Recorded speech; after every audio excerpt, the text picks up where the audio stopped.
Thank you for waiting. We will start the 思います。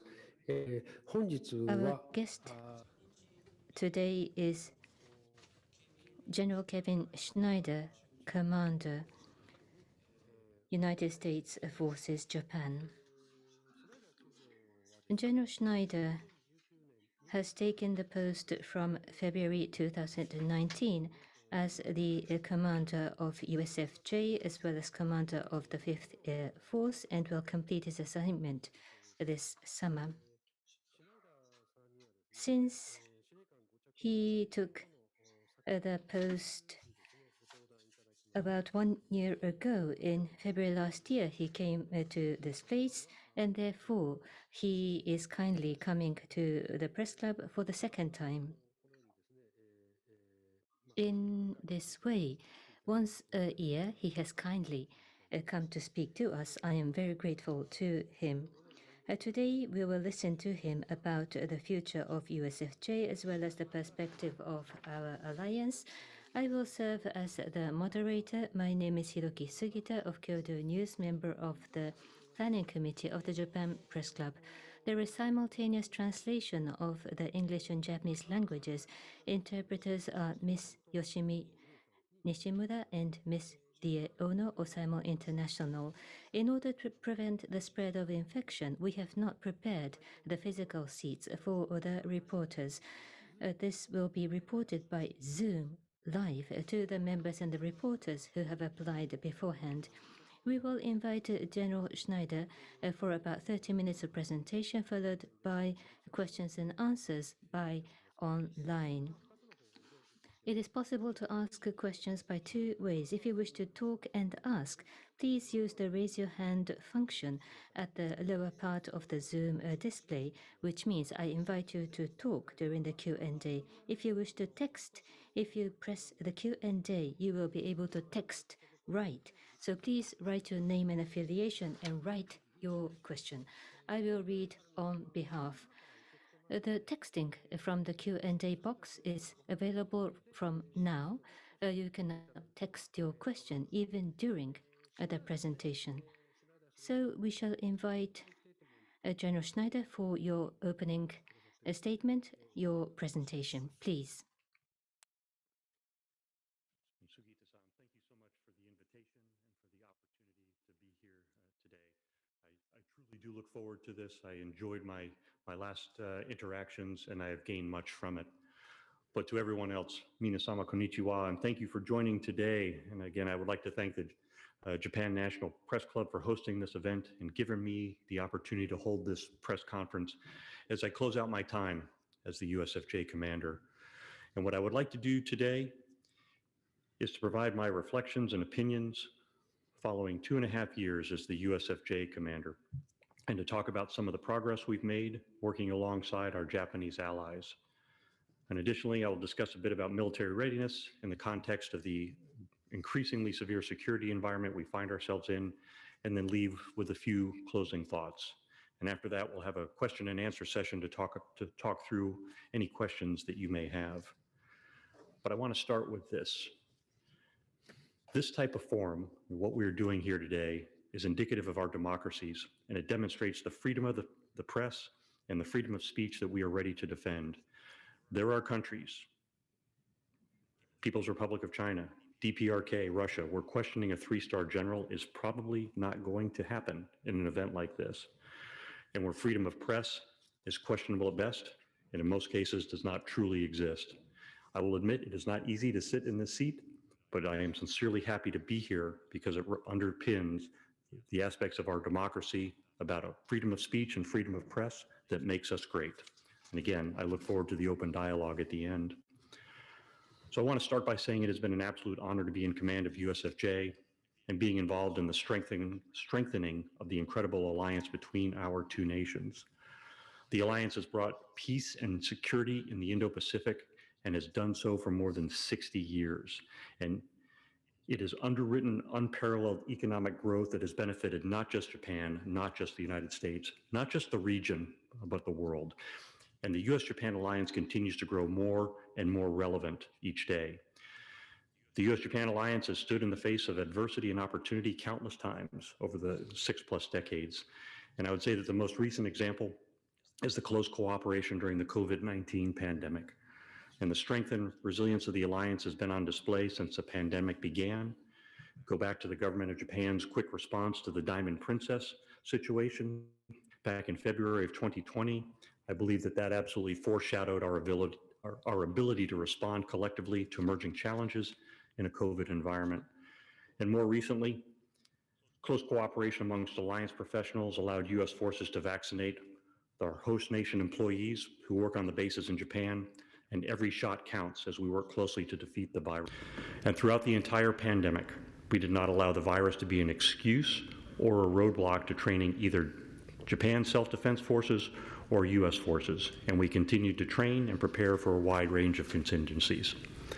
And I say that because at the core of our relationship, at the core of the U.S.-Japan alliance lies our vision and our commitment to a free and open Indo-Pacific. And that vision means prosperity, again, not just for the United States, not just for Japan, but for all nations. It means international waters that remain international, freely navigable to support the trade and market access that has been critical to Japan being the third largest economy in the world. It means transparency in government. It means transparency in economic dealings. It means prosperity. It means innovation. And it means standing up and fighting for human rights. These are the values that underpin our alliance, and these are the values shared with our vast network of allies and partners around the globe. And the United States deeply understands and lauds Japan's leadership in upholding the international rules-based order that supports these concepts.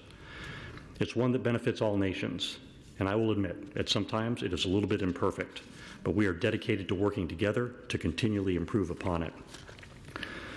Today, the U.S.-Japan alliance is the most important, the most critical, and the most consequential alliance that the United States has.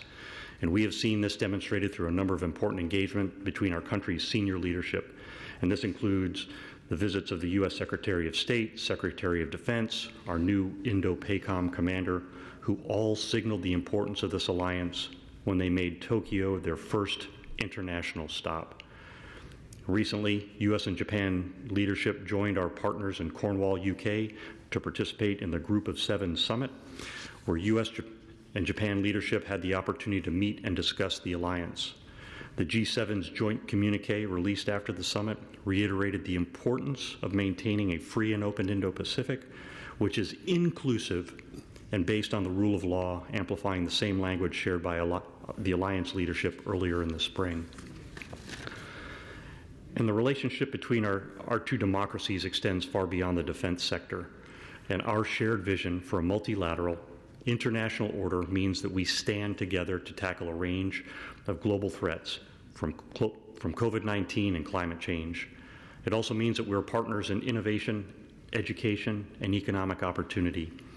And as the world becomes increasingly interconnected and brings new opportunities, our two nations will continue to lead and to grow together. At the same time, Japan has been expanding its leadership role across the Indo-Pacific. It has played a critical role in the Quad, enhancing cooperation with Australia and India, and we've also seen Japan's strong engagement with other nations in the region, as well as increased training opportunities and operations with our European partners. And there is absolutely no denying that the U.S.-Japan alliance is strong and full of potential energy. And these developments are a direct result of the close working relationships and personal friendships of the thousands of dedicated individuals who make up this alliance every day. And I can personally attest that these hardworking individuals coordinate closely with one another all the time to preserve the strength of the alliance and the role that it plays to ensure the international order remains based on our shared values. But I will tell you this, our work is not complete. And in many areas, this potential energy must truly be harnessed into energy of action in order to fully uphold our treaty commitments and to ensure that peace and stability from which we have benefited from. So right now, there are those who are actively challenging the international order. And the People's Republic of China in particular continues to behave in an increasingly aggressive manner in the region. We are watching their actions closely, and we call on them to abide by and respect international norms. The previous commander of U.S. Indo-PACOM, Admiral Phil Davidson, said this, the strategic competition in the Indo-Pacific is not between two nations, but it is the contest between liberty and the absence of liberty or authoritarianism. And let me be clear, these malign authoritarian actions run adamantly against the core values we stand behind as the U.S.-Japan alliance. The alliance must maintain a credible deterrent to ensure the Indo-Pacific remains a region where Japan can thrive and grow more prosperous.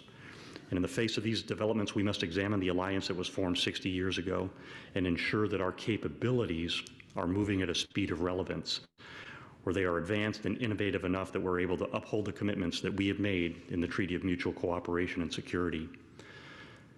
Incredible deterrence hinges upon a competitor's understanding that the likelihood of success and the costs of engagement are too high to incentivize action.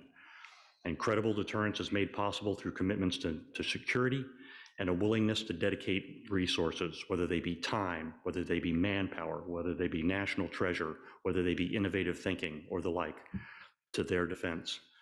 The security provided by credible deterrence is predicated on a competitor's perception that any aggressive or coercive action will not be successful or worth the costs that such actions would provoke in response.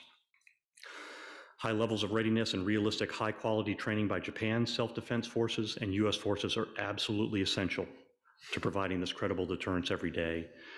And that training, that readiness ensures that any potential adversary must, truly believes that the U.S.-Japan alliance is ready, willing, able, capable to defend Japan. Period, end of sentence, no questions.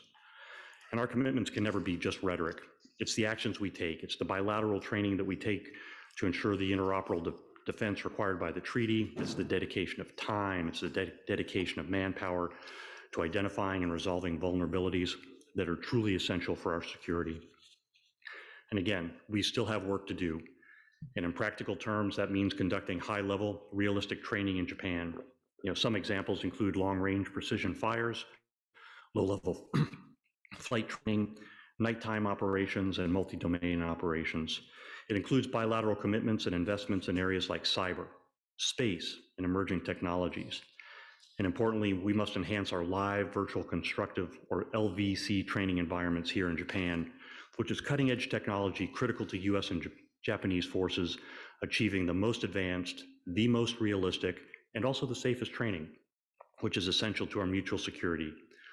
So our ability to conduct this highest quality training in Japan and the continued close cooperation between our forces are absolutely fundamental to ensuring the security of a free and open Indo-Pacific. So as we strive to maintain the qualitative edge required for success, as we continue to seize the initiative from our competitors, I am absolutely confident both sides of the alliance will continue to make the right kind of substantial fiscal investments and policy improvements to prepare for the future. And I know this is not easy, but the bottom line is we cannot rest upon our laurels because our adversaries certainly will not. The alliance must continue to transform and adapt to overcome new challenges and to take advantage of emerging opportunities. And at the end of the day, this alliance is about people. Our alliance is made up of dedicated individuals who truly believe in what our alliance stands for. So for every aircraft that you see in the skies near Okinawa, there are highly trained pilots, exceptional aircraft maintainers, and attentive aircrew who believe in this alliance and the values that it shares. For every ship that you see arriving in Yokosuka or Sasebo, there are hundreds of sailors serving away from their families who have made an absolute commitment to the security of Japan and the region. For every exercise at Camp Fuji, there are hundreds of US and Japanese forces who have shared training advice as well as meals, stories of their families, and cultural experiences with one another. And for every official statement you hear in print or in the press, there are countless individuals who have spent hours engaging and coordinating closely with their counterparts to fully implement our commitments, whether that be in the Joint Committee or through the Alliance Coordination Mechanism. As I am sure anyone who has worked with the Alliance can attest, our connection is not one just based on history or a common threat. At its core, this is an alliance based on deep personal friendship and true caring and trust for one another. Japan is rich with history, culture, generous hospitality, and of course, world-class food that is unmatched around the globe. So on behalf of the USFJ community serving here, we are thankful for our local communities, for allowing us to do what we do, and for supporting us, and again, for being such true neighbors. In conclusion, I just want to thank you for taking the time to listen, and I thank you for what you do every day to keep the public informed. As I mentioned at the beginning, the freedom of speech and the freedom of press that we enjoy is absolutely essential to the values that underpin the strength of our alliance, and they are a beacon to others. And again, while difficult at times and difficult to sit up in this seat and brace for the questions that are coming, I absolutely look forward to it because it highlights the transparency that we enjoy and we share, and the transparency that does not exist in Beijing, Pyongyang, or Moscow. Again, to the media, to the Japan National Press Club, the work you do to get truth, to get the context that goes with the truth, and the clarity to the communities is an important part of the open democracies, and I am ready to take whatever questions you may have. Thank you again. はい、General Schneider, thank you very much. As you have pointed to in your presentation, transparency has been mentioned repeatedly. To have exchange of views with the media is quite important, is what you have emphasized. Now, General, I had the pleasure of being the moderator when you had the first conference at the Japan National Press Club. And as a military, the representative of the United States, I was quite impressed at that time as well that you tried to be as open as possible in having the exchanges with the media, the communication with the public. You have once again reiterated the importance of openness and transparency. There are several questions that have been already raised, but let me ask you my own question. You mentioned in your presentation the question of China. You have made strong statement. So the threat of China, what is your assessment of the level of threat coming from China, would you say? Now, one thing is, in the surrounding waters of Senkaku Islands, Chinese official vessels are appearing every day. So the threat of China, especially to the Senkaku Islands, would you think that China may take away one island over there, perhaps? In the future, would you think that China could be that aggressive? Or would it be just the rattling the sabers, so to speak? I would like to hear your assessment, sir.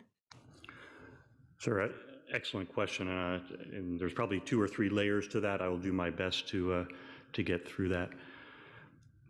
I will start with this. The United States, no country for that matter, is seeking conflict with China necessarily. We recognize that there are areas that we can cooperate, and we certainly encourage cooperation where those venues, those avenues allow. But at the same time, as Beijing works through malign actions to rewrite the international rules-based order and to do it in a way that only benefits them, then we will have to compete and challenge and stand up to those unilateral attempts to change the international rules-based order.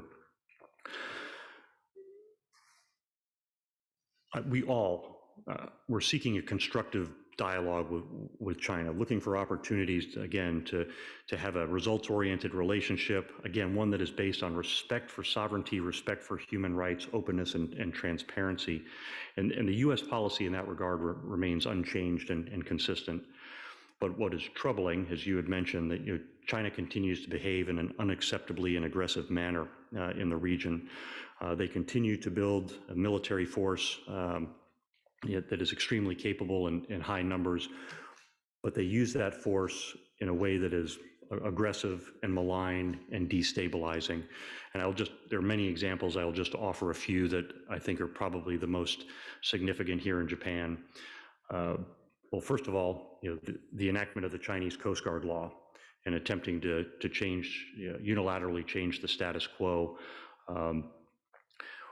What they are doing in the Senkakus, not only with PLA Navy, but with China Coast Guard and the Maritime Militia, all of whom are part of the armed forces of the PLA, to continue to operate into the contiguous zone around the Senkakus. And I think that they just set a record for 157 consecutive days operating in the contiguous zone, the harassment of Japanese fishing vessels, and again, attempting to establish ownership or sovereignty where they do not have it in the Senkakus. I also see that Beijing has taken advantage of the COVID-19 pandemic in the region. Probably the most indicative case there is what took place with Hong Kong and undermining democratic ideals and essentially taking over, taking control of Hong Kong while the rest of the world was otherwise distracted or dealing with the COVID pandemic elsewhere. So I do think that we have to continue to stand up and challenge China if they operate in an aggressive and in an unacceptable way. But this dialogue or this conversation is not just between the United States and China. It is an international conversation. It is a multinational conversation because the malign actions of Beijing do not just affect one nation, but many. Sorry, I hope that got to your question. And again, I realized there are a number of pieces or aspects of it I'm happy to readdress if I missed or did not catch all of what you wanted me to discuss. はい、Thank you very much for your response. There are so many questions arriving. Therefore, Modi-san Kyodo News. When there is Taiwan contingency, a Taiwan contingency is often discussed. In such an event, the U.S. forces, how would it respond to Taiwan contingencies together with the Japanese SDF? Would there be joint defense? Can we expect such a joint response?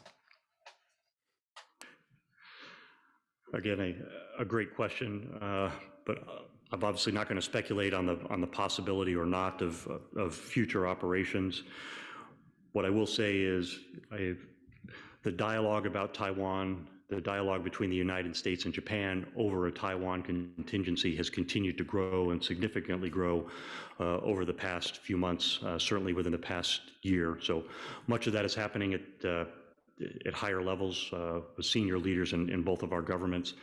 And I see that there is much goodness and that our democratically elected leaders and military leaders are starting to have these conversations.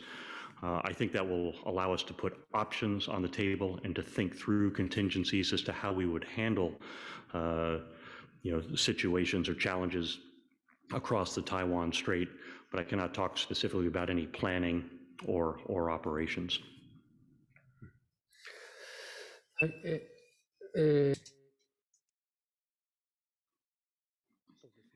Then another question. Also on Taiwan issue, I can't find the name of this person, but General Schneider, you mentioned that you would not be able to mention more specific aspects of the operation, but the question asks, you see a hot military confrontation in Taiwan Strait. I'm sorry, sir, can you repeat that one more time? How much possibility do you see a hot military confrontation in Taiwan Strait?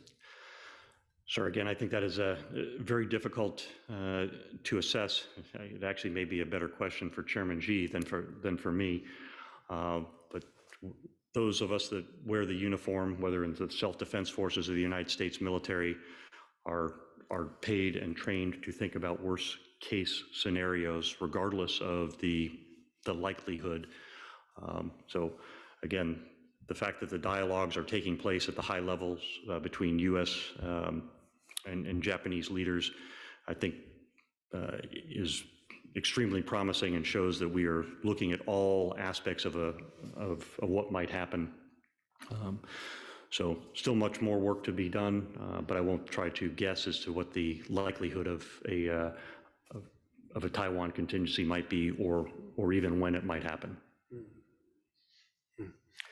はい、続いて、Thank you very much. Asahi Shimbun newspaper, Tatsuya Sato. Mr. Sato.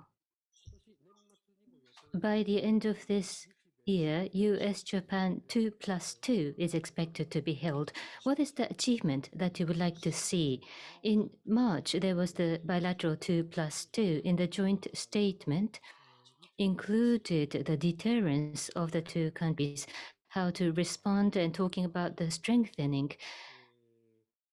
What might those be meaning specifically? How exactly can the two countries enhance the joint response capability in order to ensure peace and stability of the Taiwan Strait?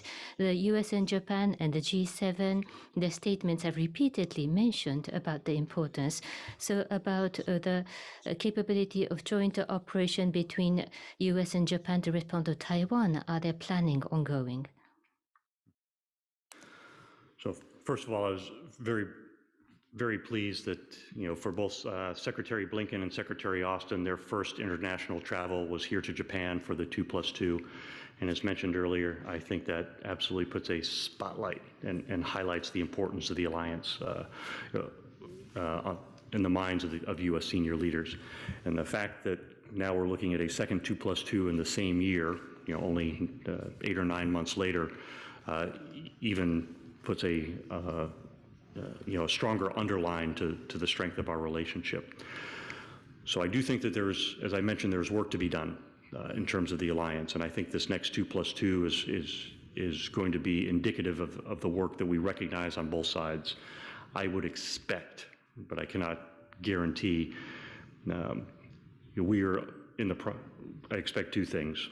The first is we will probably have a serious discussion about the host nation support agreement, which is currently in renegotiation right now, and that will come due early in 2022. So I can see that as being a discussion topic for the two ministers and the two secretaries as we move to come to closure on that. I also think and can see the start of a force posture discussion here in Japan. The force posture that we have in the region, the force posture that the United States has in the region has largely been left over from the conflict in Korea and has remained largely unchanged. But as China in particular and DPRK and Russia continue to evolve their threats, I believe it is time that we start to readdress our force posture in the region, and some of that also includes what is going on in Japan. So I will not get out ahead in front of those discussions, but I do think as the threat evolves on Japan's doorstep, that our force posture and capabilities also need to evolve to maintain that credible and effective deterrence. 今の Now, General Schneider, what you have pointed out is something very interesting. So on the specific points, I do understand that you will not be able to talk about it in detail. Now, what has been the remnants of the Korean War and the force posture ever since then is still continued. But on the other hand, DPRK, Russia, China are newly appearing as a threat. So how to respond? Are we able to respond in the current capabilities and the force posture or not? Now, putting the concrete aspects aside, as the military services, which service need to be further strengthened, would you think? And looking at U.S. forces in Japan, overall, do you think that the number of soldiers need to be increased, or joint and integrated operation needs to be further strengthened? Those could be some possibilities and approaches to be undertaken. If you are to give just one thing that needs to be improved, that would be quite important. Would you be able to share with us? Yes, sir. Another question that has multiple answers. Let me get to the first question, I think, or the most important one. Are we able to respond to the threats? PRC, DPRK, Russia. One word answer, yes. What we have to watch for, though, is those threats continue to evolve. And I think probably as you look at the rapid military buildup and expansion within China, China's made it very clear in signaling the direction that they're going. So we must continue to evolve our capabilities, our posture, our training, and our readiness to continue to stay ahead of what Beijing is doing. You asked the question about which services would most benefit from changes. I look at it in a little bit different way, and I don't look at it in terms of manpower either, or what numbers of soldiers, sailors, airmen, or Marine. I think the real question is what capabilities are needed? What capabilities does the U.S. need? What capabilities does the Japan Self-Defense Forces need to ensure the sovereignty, the protection of Japan, and to be able to do all the things that the treaty holds us to, and to be able to maintain peace and security in the region? So I think first we have to answer the question, what capabilities are required for both of our forces? And I think there's a conversation that needs to happen, and I've heard other senior leaders say this, that we should have complementary capabilities. We don't always need to buy the exact same pieces of equipment. And while there are benefits to interoperability, given the challenges of limited resources and budgets, can Japan buy a system and the United States buy a different system that are complementary in capabilities, although not being exactly the same? But I do think, the threat is presenting itself fairly clearly right now. So we have to recognize what is going on, especially with the Chinese military buildup, and recognize the capabilities. One, we need to defend ourselves, and two, to be able to prevent China from, taking unilateral action or conducting military operations by force. Once we assess those capabilities, then we can start to have that conversation about who buys what is needed where, and how many people are associated with those capabilities. はい、ありがとうございました。 Thank you very much for your response. Again, this is a question in similar areas from AS. A report on China. I'm sorry. There was a report on China making its third aircraft carrier that has EMLS. Yes. With those recent reports, China seems improving its capability. Period. What do you make out of it?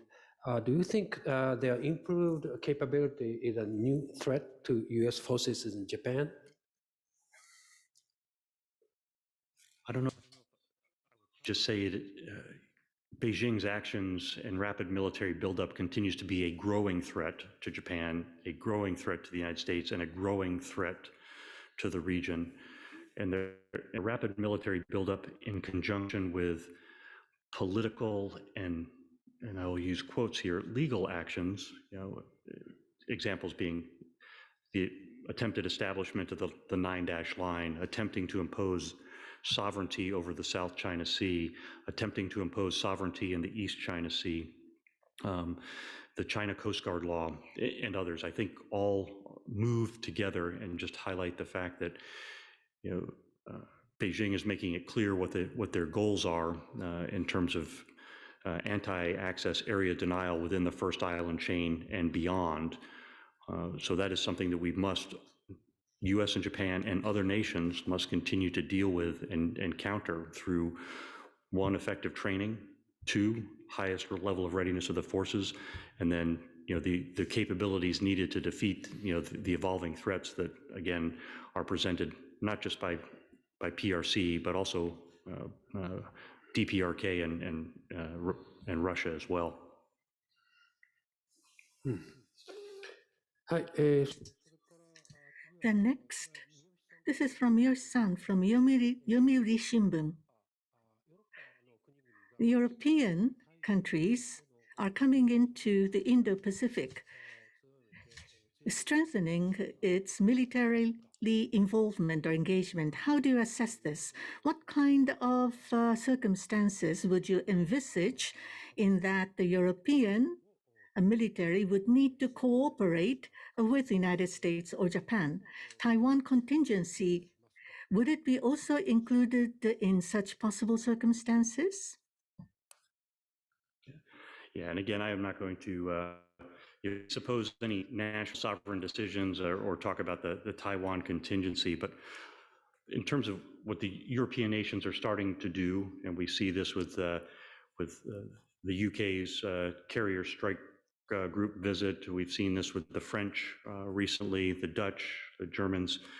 All this is good. And again, it just highlights that as China attempts to rewrite the international rules-based order, their actions and decisions are not just impacting South China Sea, East China Sea, and the neighborhood here in this part of the world. It impacts the entire world, to include Europe. So I think it is very good that European countries are bringing forces out here, or rotating forces, or becoming involved in exercises out here in this part of the Indo-Pacific, because it does highlight the deep economic ties and the close relationships that bind us together.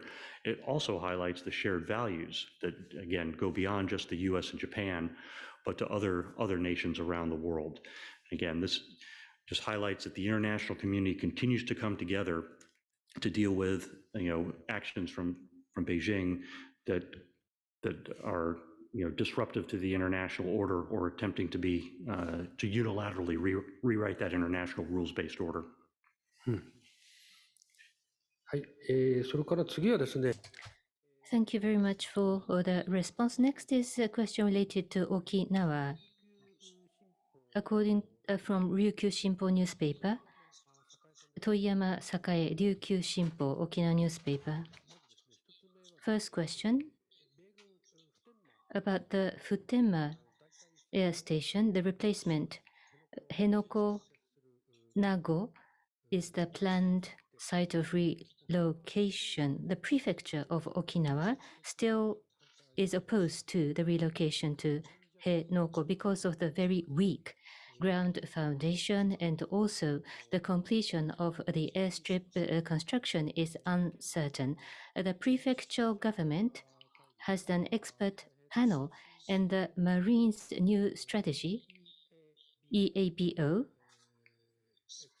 Expeditionary Advanced Based Operations, EABO, under this plan, the Futenma replacement, a fixed, permanent, large-scale base is not necessary according to this plan, and therefore the Marine's strategy is changing, and therefore, General, about this Henoko plan, any plan to review this, or about the base construction, is it possible actually to use Henoko, do you think?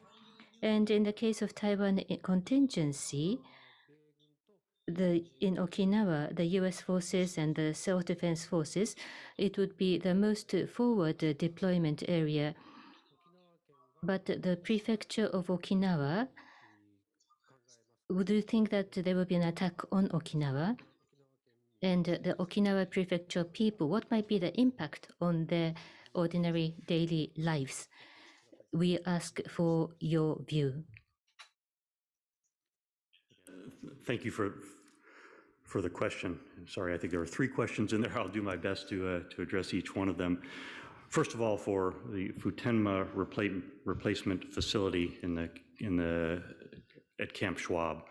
So the government of Japan remains fully committed to going forward with FRF, or the Futenma replacement facility, as being the solution to move forces out of Marine Corps Air Station Futenma. So I appreciate the government of Japan's onward commitment to making that a reality, and each day that goes by, we continue to see more and more progress on the land reclamation.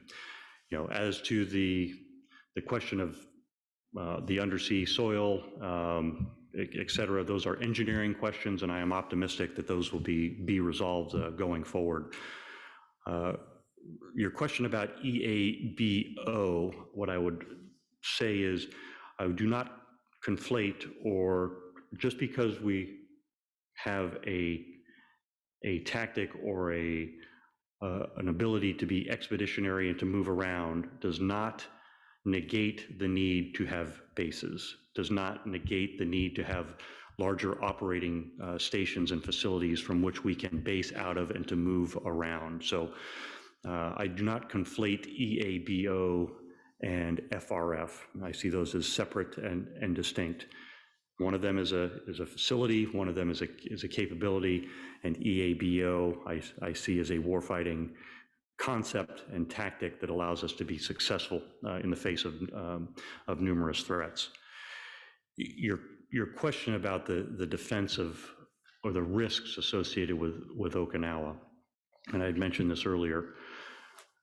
The Japan Self-Defense Forces and the United States forces train, prepare, and think about the worst case contingency. So we are committed to the defense of Japan. Japan is obviously committed to the defense of Japan, and obviously Okinawa is part of that. So we think about it, every day, and we prepare to make sure that, one, it doesn't happen through deterrence, but if an enemy force or there is a challenge that threatens the public, that we're in a position to respond. Again, your question about what happens to Okinawa in the case of a contingency or a fight, that is not necessarily a question for those of us that wear the U.S. uniform or the Japanese uniform. That is a question for the potential adversary. So all I can say is that we are postured and we are ready, but we must continue to evolve our capabilities to deal with the rapidly evolving threats that present themselves. Thank you very much. When General Schneider comes, there's so many questions being asked. So we have several more questions. I hope that we will be able to end by 2 o'clock. Now, Hamamoto-san from NHK, this is also a question on China. Whilst General, you were here in Japan, as the commander of the US forces in Japan for the past 2.5 years, within this period, Chinese threat vis-a-vis Japan, how has it evolved or changed, would you think? Threat from China during your stay in Japan as commander of US forces in Japan, how has it evolved and changed? This person asks your assessment of it. Yes, sir. Again, thank you for the question. I've touched on a few of the aspects of the evolution of the PLA's threat in previous questions. Let me just try to encapsulate that again. First of all, it is the rapid growth in numbers. Whether you look at submarines, ships, aircraft carriers, airplanes, military satellites, amphibious capabilities, all of that has grown rapidly during my time here, and that progress, or that started years ago, but we continue to see that play out year after year, especially as China puts considerable amount of their national treasure into their military spending. Aside from the quantity of physical assets, they have also demonstrated a willingness to operate in the gray space. And when I mean the gray space is they are willing to go up to the line that is between peace and conflict and not cross it. They are particularly active in the cyber realm. And you've seen a number of events lately that have been attributed to MSS or to China about malign activities in the cyber realm. Some of that also applies to space as well. all the way back in 2007 when they tested an anti-satellite weapon that put at least 30,000 pieces of space junk into orbit, which affected a number of other peaceful satellites. China has shown a willingness to be belligerent in the space domain, in addition to the cyber domain as well. Legal aspects, the China Coast Guard law, again, all of this continues to play out and just highlights that there are opportunities for China to do good or for Beijing to do good, but in many cases, their actions are aggressive, destabilizing, and undermines the international rules-based order from which Beijing has benefited from, perhaps as much, if not more, than any other nation. So now that they are in a position to rewrite those rules through strength, it puts the rest of the world at a disadvantage. はい、ありがとうございました。Thank you very much. The next question is from Yoshida-san about Russia. Question related to Russia. Recently, in the northern territories, the Russian military is expanding their military capability. What is your assessment about the expansion of the capability in the northern territories, the missile capability, and about the strengthening of military connection between Russia and China? Are there any disturbing new movement? That posed the question, yes, you're right.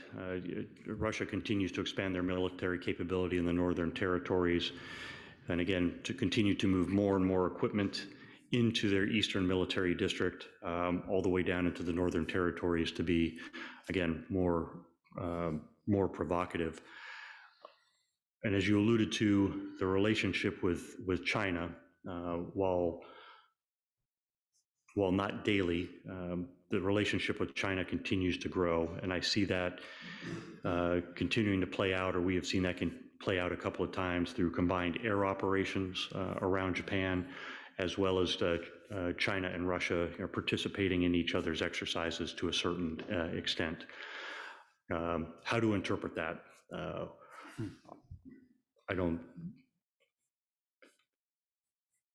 I see China and Russia working together in ways that try to weaken or to get after our alliances.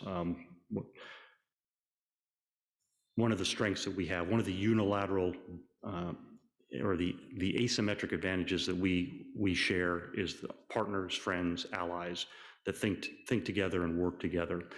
And I think both China, Russia, and DPRK, or all three of them, recognize that is an inherent strength in our relationships and how we do business. So they will look for opportunities to drive wedges between those relationships.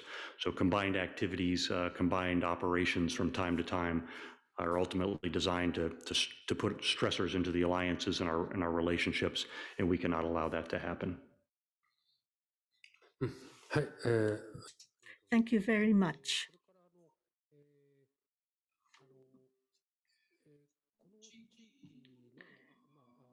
In this region, the deterrence capability to be strengthened for both the United States and Japan, the PDI, Pacific Defense Initiative,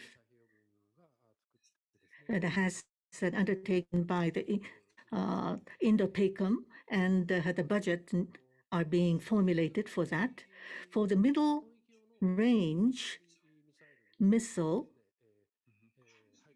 needs to be deployed. That seems to be the recommendation being given.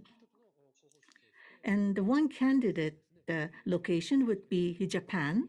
That is being considered, I do understand. But General Schneider have a mid-range missile to be deployed in Japan. Would you think that this is necessary? Again, a great question. And this is not a question for me. This is a question for our governments. These are sovereign decisions that certainly have to take place within the government of Japan, and it's a debate or discussion with the Japanese public. And I don't think this is just U.S. capability. And I also I also see options or potential for Japanese capability, and I watched with interest last year as some of these debates were starting to take place in Japan about long-range weapons or weapons, offensive weapons that could be used for a defensive purpose. That dialogue has to continue, and I think that will be helpful going forward. It goes back to what capabilities do we need to be effective as an alliance? What are the requirements? What are the threats that are facing us, in multiple directions? And what are those capabilities that we need to defend and protect Japan? And at the end of the day, it is a sovereign decision by the government of Japan as to whether they have these capabilities or whether they allow a nation like the United States to base or to bring these capabilities in.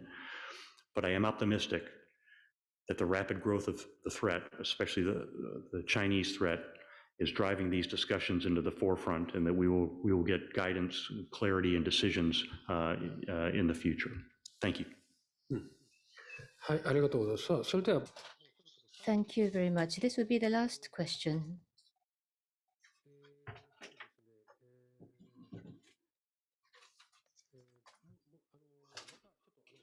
Again, question related to Okinawa. Ryukyu Shimpo newspaper, Toyama-san.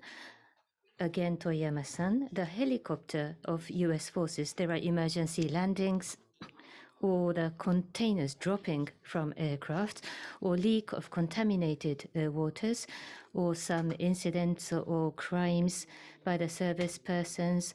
There are incidents occurring at a large number. Also, this year in Okinawa, the prefecture assembly, the municipalities in Okinawa, more than 20 resolutions have been adopted in terms of accusations. So this causes a concern amongst the general public in Okinawa. In particular, the aircraft, the low-level flight is a major concern, low-altitude flight. Okinawa, the minimum altitude criteria must be complied with. That is the demand on the Japanese side. There are such incidents occurring frequently, and therefore, as the top of the USFJ, what do you intend to do? And of course, you are leaving your current position. You will be succeeded by your successor, but still, about the low altitude flight, how to comply with the Japanese civil aviation regulations about the altitude. This is the question. If you may, please respond. Thank you. Certainly. I'll start with the end and work my way back to the beginning. Regardless of who sits in this seat, regardless who is the USFJ commander, the importance of training, readiness, and safety are always in the forefront. So even as I leave, none of these issues that you raised become less of an issue. You mentioned a lot of things, whether it be noise, whether it be precautionary landings, whether it be PFAS, discipline issues. Let me start with this. I am extremely grateful for the relationships that all of our bases and all of our installations have with the local communities. And I fully understand, that there is a cost of doing business by having US forces here in Japan.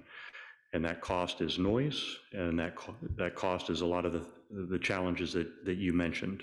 However, it is absolutely critical that we are here. We must fulfill our alliance obligations, and we cannot just bring a force to Japan and park it, because a force that is not trained, a force that is not ready, and a force that just sits is a target, and that does not help Japan, it does not help the United States, and it does not help the region. So it is a constant work and a constant effort to be able to train, to be able to be ready at a level that both of our nations demand of us, to ensure the freedoms and the safeties and the protections. And at the same time, to minimize the impact that we have on local communities. And we take this absolutely seriously, and our commanders take this absolutely seriously. there is a perception that the United States trains in a way that violates Japanese law, or that we use the status of forces agreement to get out of previously existing agreements. That is not the case at all. Everything that we do, everything that we train to is part or is underwritten by a bilateral agreement between the United States and Japan. I am absolutely and thoroughly impressed by the professionalism, the dedication, and the attention to detail of all of our personnel as they operate every day and they work to get better, and they work with their Japanese counterparts to get better. There are times that things do not go exactly right, but in a case of a precautionary landing, I applaud the crews that recognize that they have a problem on a helicopter, and it is much better to put a questionable aircraft in a farmer's field rather than try to expose the public to greater danger by bringing it all the way back. So I applaud their decision-making, and I will support them 100% for those decisions every single day. And again, I understand that the conditions in Okinawa are different than the conditions elsewhere in Japan, but I believe that our commanders are doing a fantastic job reaching out to the local communities, explaining to them, helping them to understand why it is we do what we do. But I also want to say thank you to the Okinawan public, and I want to say thank you to all those that allow us to do what we do. This is a relationship, as I mentioned earlier. The alliance is a relationship between people, and I am thoroughly impressed by the strength of the relationship between local communities, that even when something goes wrong, if we have a PFAS incident, that the coordination is solid, the flow of information is quick, and there's high levels of transparency, and we figure out ways that we can improve so that these things do not happen in the future.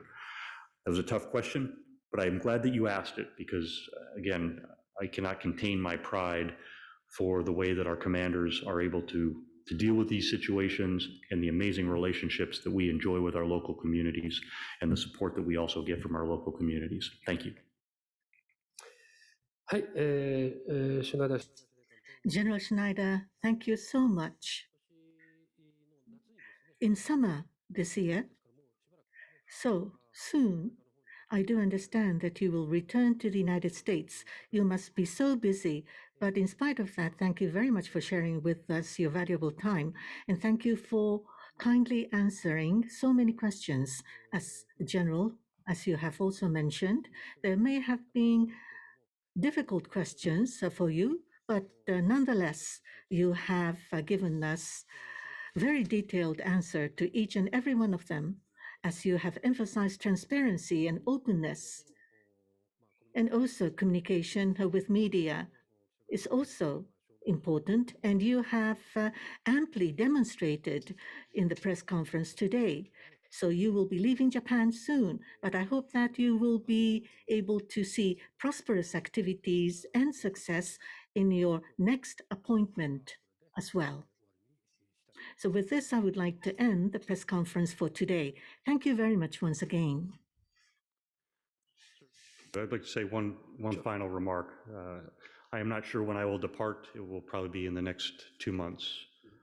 I will look back on this tour as USFJ commander as the highlight of my career, because it has allowed me to be part of the US-Japan alliance, which I mentioned at the beginning. It is the most important, the most critical, and the most consequential alliance that the United States and Japan have. It affects not only our two nations, but the region and the world. And to be a part of it has been challenging, difficult, but incredibly rewarding. There will be other opportunities for me in the Air Force, and I have had other opportunities in the past, but to be part of a team, not just a US team, but a team of US and Japanese professionals and experts who are committed to the alliance every day, has been nothing short of absolutely rewarding, and I will miss it greatly when I have to leave. But thank you again for all that you do. Sir, thank you for the opportunity to speak today. I appreciate it. はい、ありがとうございました。さあ、 Yes, thank you very much. So this is the end of the press conference.